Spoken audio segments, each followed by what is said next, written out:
Hello and welcome to the Tarkis Zone. Thank you for joining me. We're going to be playing the game Crossout today, and I just wanted to show you some gameplay, some of the stuff that I've been doing to be competitive in this game. The game does at this point have a little mismatch in the matching of the games, and I'm hoping that they resolve that soon. If you go onto their forums or if you go to Google Crossout concerns, just Google that, and you'll see there are many people that think that how they match the teams in this game is a little wacky and unbalanced, and you're going to find that if you start playing the game now. But I'm just going to go to the battle here, and I just want to show you the rig.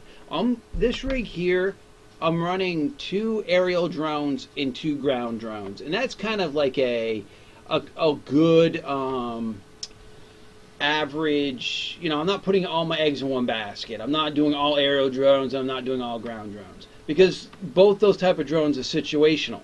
And what's great about it is this kind of gives me a kind of jack of all trades kind of response, because I'm not at the mercy of aerial drones, which can be taken out with a shotgun, a couple of shotgun blasts, and I can strategically place my my turrets. So my team are working on those guys back there. I'm going to try to just push their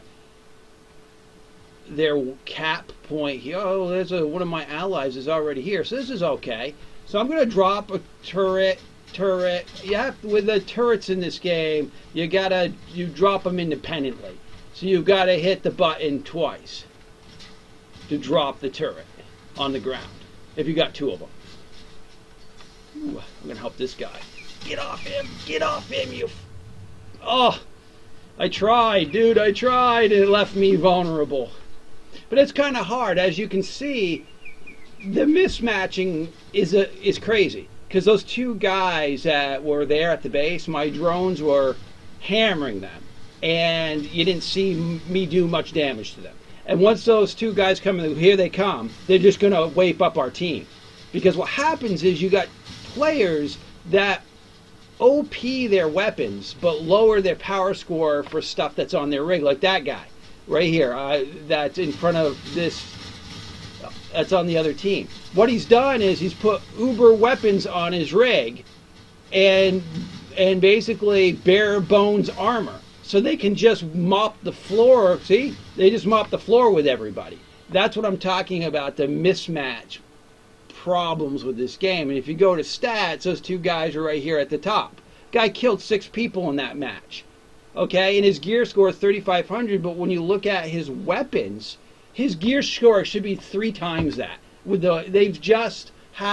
made a mismatch problem with what power levels that the weapons give you. So you can run 2 purple epic guns that do massive damage, and they might only put a 100 power score on your rig. So as long as you've got the energy and you can just put a bunch of those on your rig and do the bare bones build, you can get into these 4K, 5K games and just mop the floor with an entire team. That one guy killed 6 people. That's what I'm talking about. That's what you're going to run into in this game. Now, I'm not saying that the game isn't fun. I still play the game. I enjoy the game, because not every match is going to be that silly where you got one guy that can just take out an entire team. You know, that's just not the reality. I mean, you maybe get 1 in 8 games like that. But some of these guys that are playing have been playing a while, so they got some good stuff. Well, that guy cut in on me. He sees me on the inner side. That's what I'm talking about. You can't help the noob factor in this game, because he clearly saw me coming up his side there, and he pushed me into the wall.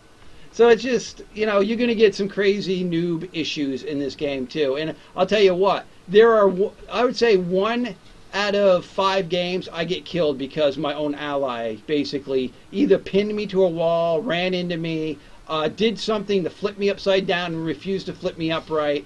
You're going to get that crazy stuff in this game. So I just dropped both my turrets right there. I've got my drones out.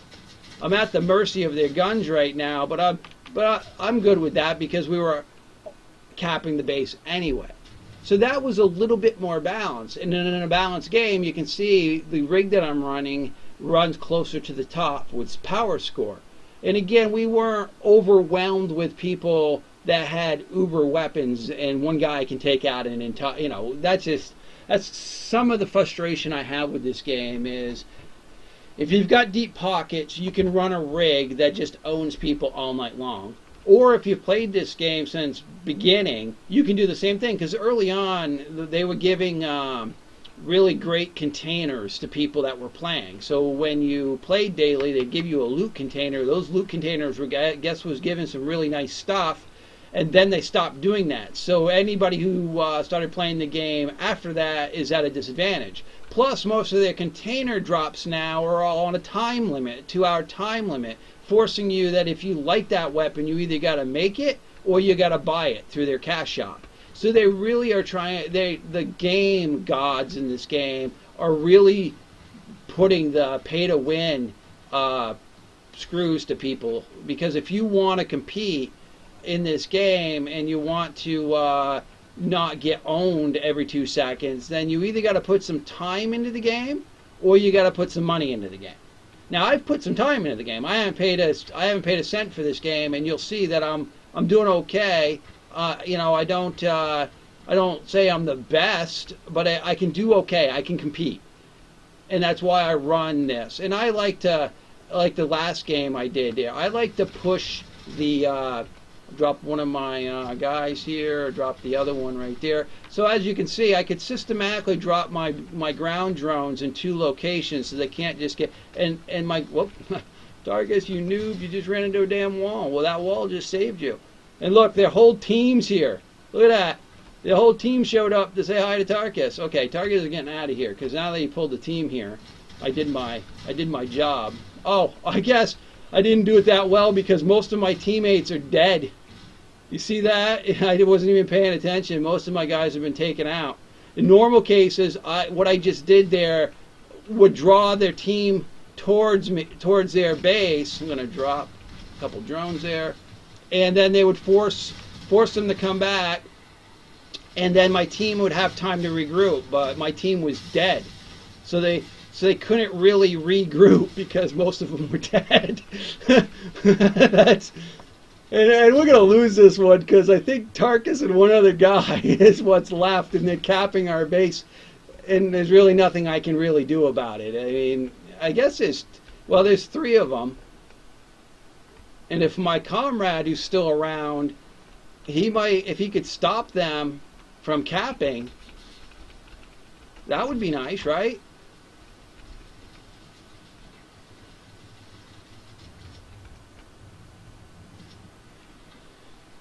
I mean, if my guy could stop that other guy from capping, then I might be able to push this because there's only one of them left. And, there we go, I got MVP. As you can see, in a balanced game, this rig works well.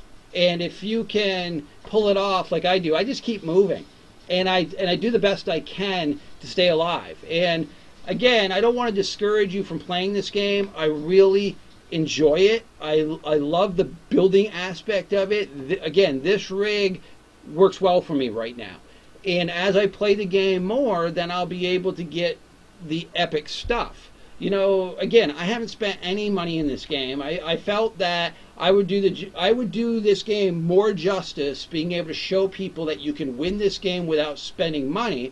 But there's a frustration factor when you run into people that have just uber stuff, and you just got to say, okay, this 3 minutes, we're done and over.